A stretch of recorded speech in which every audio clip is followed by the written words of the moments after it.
Have you ever heard the saying, "Be careful what you wish for"?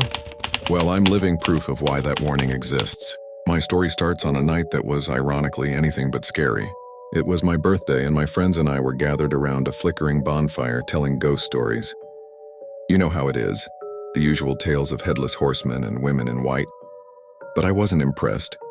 "These are all so fake," I remember scoffing, a little too full of cheap beer and bravado. I wish just once I could experience something really scary. Something that would make my blood run cold for real.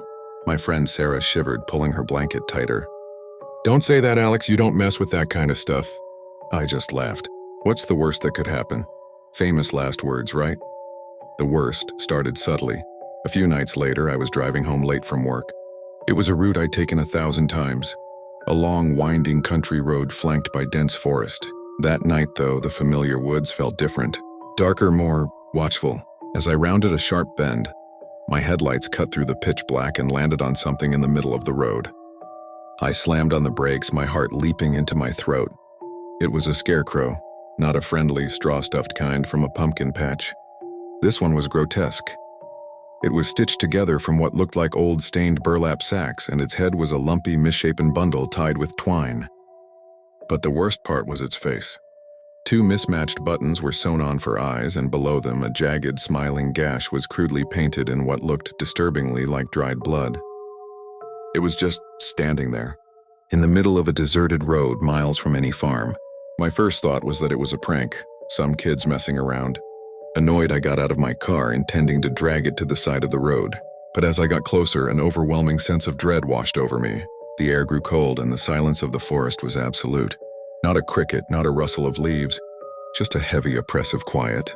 I reached out to grab its arm, and the moment my fingers brushed the rough burlap, the scarecrow's head snapped to the side, its button eyes fixing directly on me.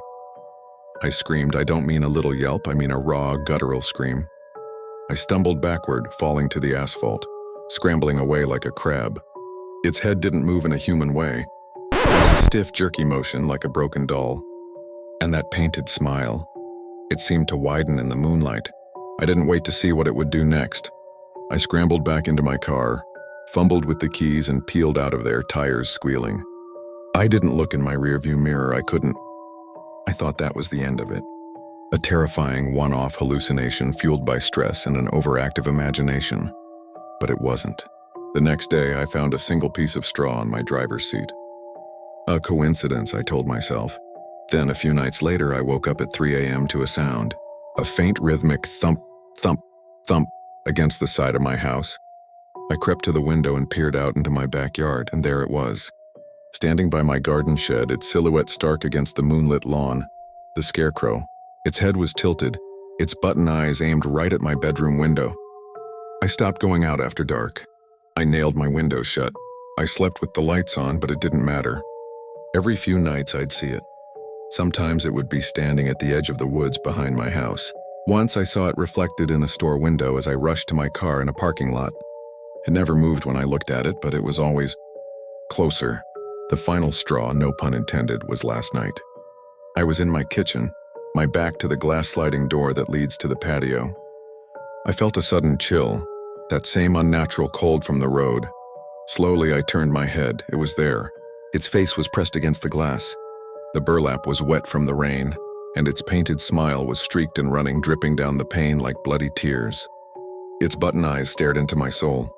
And then I saw its hand, a thing of sticks and filthy rags, slowly, deliberately raising to tap on the glass. I don't know what it is or what it wants, but I know I invited it in. I asked for something real, something to make my blood run cold.